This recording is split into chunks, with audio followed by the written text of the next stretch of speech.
پورے ملک میں بالعموم اور خیبر پختونخوا میں بالخصوص ٹی بی کا مرض تیزی سے پھیلنے لگا ہے۔ یہ وہ متعدی بیماری ہے جس سے پچھلے 2 سال میں 6 لاکھ افراد متاثر ہوئے ہیں اور پاکستان دنیا میں ٹی بی کے لحاظ سے 5ویں نمبر پر آ گیا ہے۔ یہ تعداد بڑھتی ہی چلی جا رہی ہے اور خیبر پختونخوا میں ٹی بی سے متعلق آگہی نہ ہونے کے برابر ہے۔ اکثر اوقات جب اس بیماری کی زیادہ عرصے تک تشخیص نہیں ہوتی تو یہ جان لیوا ہو جاتی ہے۔ کروڑوں اور اربوں روپے کے غیر ملکی فنڈز آتے ہیں، لیکن مستقل پروگرامز نہ ہونے کے باوجود اس مرض سے کئی اشروں میں بھی چھٹکارا نہیں مل سکا ہے۔ زیادہ تر خواتین اور بچے اس بیماری کا نشانہ بن رہے ہیں۔ اس بارے میں ہمارے بیورو چیف ممتاز منگش نے کافی کام کیا ہے، ان سے اس بارے میں مزید تفصیل لیتے ہیں۔ اچھا ممتاز، سب سے پہلے تو یہ بتائیں ہمیں کہ پاکستان میں ٹی بی کے مریضوں کی کل تعداد کتنی ہے، اور خیبر پختونخوا کی بات کی جائے تو اس میں مرض کی شدت کیا ہے؟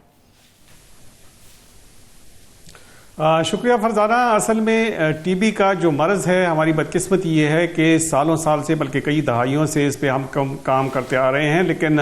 مسئلہ یہ ہے کہ یہ ابھی تک اس مرض کا خاتمہ نہیں ہو سکا۔ کئی ایک ممالک ایسے ہیں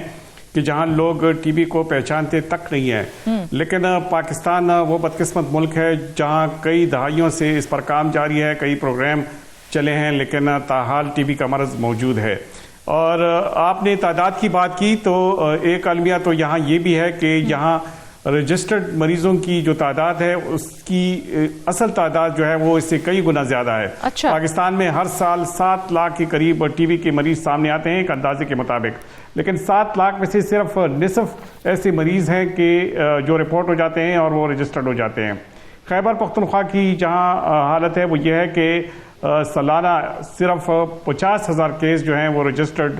دکھائے جاتے ہیں۔ ایک اندازے کے مطابق یہاں جو ٹی بی کے مریضوں کی تعداد ہے وہ 90,000 ہے، لیکن اگر دیہی آبادی کو دیکھا جائے تو یہ تعداد اس سے بھی زیادہ ہو سکتی ہے، جس کے بارے میں کسی کو کوئی علم نہیں، کیونکہ اکثر مریض ایسے ہیں کہ جو بغیر کسی تشخیص کے ادھر ادھر پھر رہے ہوتے ہیں، لیکن کسی کو پتہ نہیں ہوتا کہ یہ ٹی بی کا مریض ہے اور یہ کس قسم کا علاج کر رہا ہے۔ اور پچھلے 2 سال میں ٹی بی سے 6 لاکھ افراد جو ہے متاثر ہوئے ہیں۔ یہ وہ تعداد ہے کہ جو رجسٹرڈ ہے۔ بچوں سمیت ملک میں تقریباً 22 لاکھ افراد جو ہیں اس وقت جو اس وقت موجود ہیں وہ ٹی بی کے مریض ہیں۔ اور یہاں میں یہ بات بھی فرزانہ بتاتا چلوں کہ دنیا بھر میں ٹی بی کے جتنی مریض ہیں اس میں 61% جو مریضوں کا ذمہ دار ہے وہ پاکستان ہی ہے۔ یعنی 61% مریض اس کے پاکستان میں پائے جاتے ہیں اور یہ بوجھ پاکستان ہی اٹھا رہا ہے۔ اور ٹی بی کے لحاظ سے پاکستان دنیا میں 5ویں نمبر پر ہے۔ لیکن ریاض غیر ملکی فنڈز بھی آ رہے ہیں اور مستقل پروگرامز بھی اس حوالے سے مرتب کیے جاتے ہیں، تو کیا وجہ ہے کہ روز بروز ان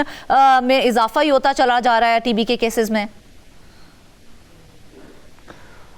بالکل فرزانہ، اس کی وجوہات تو بہت ساری ہیں، چونکہ یہاں پہ اکثر جو علاقے ہیں وہ ناقص ہوادار ہیں، مطلب ہوادار نہیں ہوتے، گنجان آبادی والے علاقے ہیں، وہاں پہ یہ مرض بہت زیادہ ہے، صحت کی سہولیات کا فقدان ہے۔ اس کے علاوہ ٹی بی سے متعلق آگہی نہ ہونے کے برابر ہے۔ اور جو سب سے بڑھ کر ایک مسئلہ ہے وہ یہ ہے کہ جب کلینک میں کوئی مریض چلا جاتا ہے تو جو اسپیشلسٹ ڈاکٹر ہوتا ہے تو وہ اس کو طرح طرح کے ٹیسٹ لکھ دیتا ہے، اس کو اینٹی بایوٹکس لکھ دیتا ہے، اس کو مختلف قسم کی ادویات تجویز کرتا ہے، لیکن وہ پہلے مرحلے میں اسے یہ نہیں کہتا کہ سب سے پہلے وہ ٹی بی کا ٹیسٹ کروائے اور ٹی بی کے ٹیسٹ کے بعد ہی اس کا باقی علاج کیا جائے گا۔ اس کی وجہ یہ ہوتی ہے کہ وہ مریض جو ہے 2-3 دفعہ اس کی کلینک چکر لگاتا ہے تو اس کی فیس بھی کھری ہو جاتی ہے، اور اس کے علاوہ جو ادویات ہیں وہ بھی اس کو مل جاتے ہیں۔ وہ اور بات ہے کہ اس کی تشخیص جو ہے وہ چند ماہ بعد پھر اس وقت ہو جاتی ہے جب وہ یا تو ابتدائی سٹیج کے آخری مرحلے میں ہوتا ہے یا پھر دوسرے یا تیسرے مرحلے میں جب وہ چلا جاتا ہے تو پھر اس کا علاج بھی بہت مشکل ہو جاتا ہے۔ ایک تو وجہ یہ ہے۔ دوسری بات یہ ہے کہ جو آگہی کا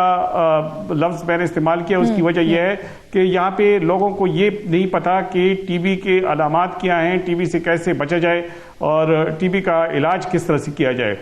یہاں اکثر لوگ ایسے ہوتے ہیں پشاور میں اس حوالے سے پھر کیا اقدامات کیے جا رہے ہیں کہ ٹی بی کی روک تھام کے لیے؟ جی بالکل، پشاور میں تو اقدامات کیے گئے ہیں۔ مثال کے طور پر ابھی جو ہے کچھ عرصہ پہلے موبائل وینز کا اہتمام کیا گیا اور یہ دعویٰ کیا گیا کہ 1.5 لاکھ سے زائد کیسز جو ہیں موبائل وین کے ذریعے ان کی تشخیص کی گئی، لیکن کہاں پہ ہوئی وہ موبائل وین؟ سچی بات یہ ہے کہ اگر آپ پوچھیں تو بہت کم ہی نظر آتے ہیں، اور وہ ہر جگہ پہ نہیں پائے جاتے. جہاں پہ ٹی بی کے مریض زیادہ ہوتے ہیں، چاہیے ہے کہ وہاں پہ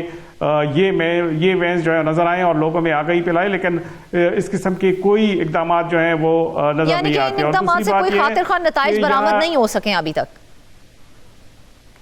جی بالکل. ایک چیز ایک اور بھی ہے کہ ٹی بی کے مرض کے بعد جو مریض ہوتے ہیں وہ ڈپریشن کا شکار ہو جاتے ہیں، اور ان ٹی بی کے مریضوں کے ڈپریشن کے لیے اب تک کوئی اقدامات نہیں کیے جا چکے ہیں. خیبر میڈیکل یونیورسٹی نے ایک غیر ملکی یونیورسٹی کی مدد سے حال ہی میں 1.74 ارب روپے کا منصوبہ شروع کیا ہے، اور اس میں کہا یہ جا رہا ہے کہ 2026 تک جو جتنی بھی ٹی بی کے مریضوں کی ڈپریشن کا علاج ہو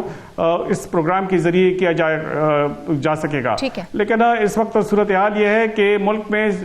1500 سے زائد جو سرکاری اور نجی مراکز ہیں اور 15,000 سے زائد جنرل فزیشین ہیں، وہ مفت سہولیات تو ضرور فراہم کر رہے ہیں، لیکن ان سہولیات تک رسائی کے لیے آگاہی ہونی چاہیے، اور لوگوں کو یہ علم ہونا چاہیے کہ ان میں ٹی بی کی علامات ہیں، اور ان علامات کی روشنی میں ہی وہ ان مراکز کا وزٹ جب کریں تو ان کا علاج شروع ہو جائے گا. اکثر اوقات دیکھا گیا ہے کہ بڑے اسپتالوں میں ٹی بی کی مرض کا علاج تجویز نہیں کرتے، پر وہ ان کو ان ٹی بی کے مراکز میں بھیج دیتے ہیں. ان ٹی بی کے مراکز میں اس میں کوئی شک نہیں کہ بہترین علاج ہوتا ہے، اور ان کی تشخیص بھی ہو جاتی ہے، اور فوری طور پر جو مریض آتے ہیں اس کی مانیٹرنگ بھی کی جاتی ہے. لیکن یہاں تک پہنچنے سے پہلے جب مریض کی حالت بگڑ جاتی ہے تو پھر اس ٹی بی کا جو علاج ہے وہ مشکل ہو جاتا ہے. یہاں پہ فرزانہ ایک اور جو خطرناک صورتحال ہے وہ یہ ہے کہ اس ٹی بی کی مرض کا جو علاج ہے وہ تقریباً 6 ماہ کا علاج ہوتا ہے، لیکن مسئلہ یہ ہوتا ہے کہ 6 ماہ کے دوران اگر مریض علاج چھوڑ دیتا ہے، وہ گولیاں اور وہ جو اس کے لیے جو نسخہ ڈاکٹر نے تجویز کیا ہوتا ہے وہ اگر ادھورا چھوڑ دیتا ہے تو وہ پھر جب دوبارہ شروع کرتا ہے تو اس پہ وہ جو ادویات ہوتی ہیں وہ بے اثر ہو جاتی ہیں. اس سے ایک اور ٹی بی لاحق ہو جاتا ہے جس سے ایم ڈی آر کہتے ہیں. ایم ڈی آر کا مطلب یہ ہے کہ یہ ادویات کے خلاف جو مزاحمت رکھنے والی ٹی بی ہے، یہ بیماری اسے لاحق ہو جاتی ہے، اور اس کا علاج پھر مشکل ہو جاتا ہے، اسے پھر مزید کافی عرصے تک علاج کرنا پڑتا ہے. اچھا ممتاز، ہماری مطابق جیسا کہ میں نے ابھی ذکر بھی کیا تھا کہ اچھی خاصی فنڈنگ ہوتی ہے اس کے سد باب کے لیے، تو اب اگر ہم بات کریں تو فنڈنگ کی کیا صورتحال ہے؟ مسئلہ جو ہے وہ مزید سنگین ہو جاتا ہے، اور بعض اوقات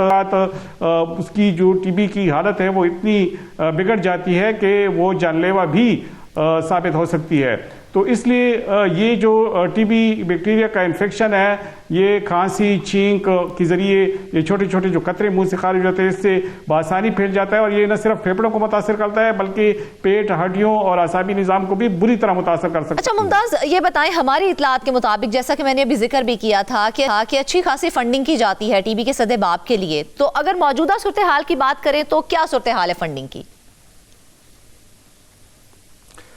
جہاں تک فنڈنگ کی صورتحال ہے تو عالمی فنڈ نے سال 2026 تک مشترکہ طور پر اصل میں ٹی بی کے ساتھ